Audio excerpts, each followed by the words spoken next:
pastor in Atlanta has asked people of his church to donate money so that he can buy a $65 million luxury jet.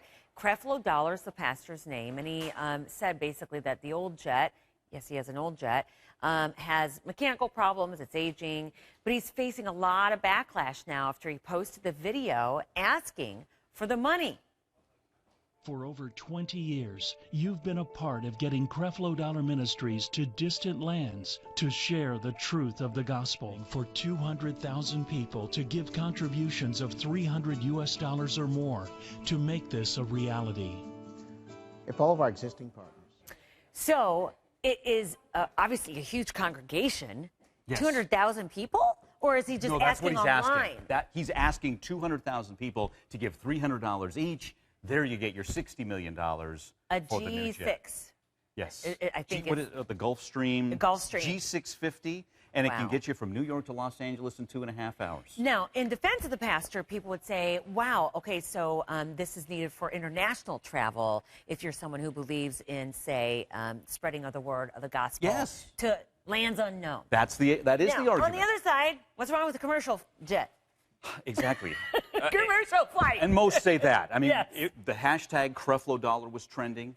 We're getting a ton of comments on our Facebook page. You can tweet me at Mike Colanos HLN. But let's get to the folks he's specifically asking. We're going to hear from someone who was a member of the church and someone who is a member of the church. Here's their comments.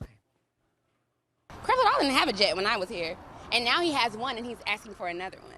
You know, at what point does my 10% actually go toward my community? Did you give him $300 for that? Most definitely, most definitely. We support our pastor. That's what we're here for. The work that he do and where the Lord have him traveling, he doesn't need a cheap airplane. He needs the best. So no one's required to give the $300, No. but is he accused of being a prosperity preacher, and what is that? I don't even think accusations are right. I think that is.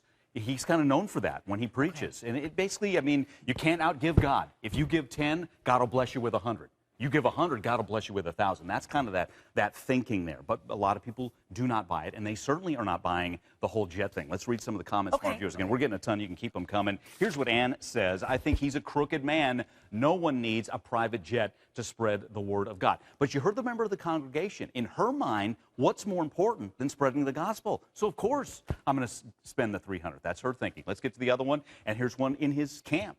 Lennon says, good for him. If there are people that don't mind giving him the money, more power to him. And one more against. Jennifer says, if he wants a new jet, why doesn't he pray for one to show up on his doorstep? There are better ways to donate your money to God, and that's the prevalent theory. Keep those comments coming at Mike Colanos HLN. It's hard for me to say. I'm not judging. I try to say on the stories, I'm not judging here. So I'm not judging. We're just saying, what is your opinion, okay? So you can get our Facebook page, tweet you at Mike Colanos HLN. or myself at Rob and me. All right, thank you.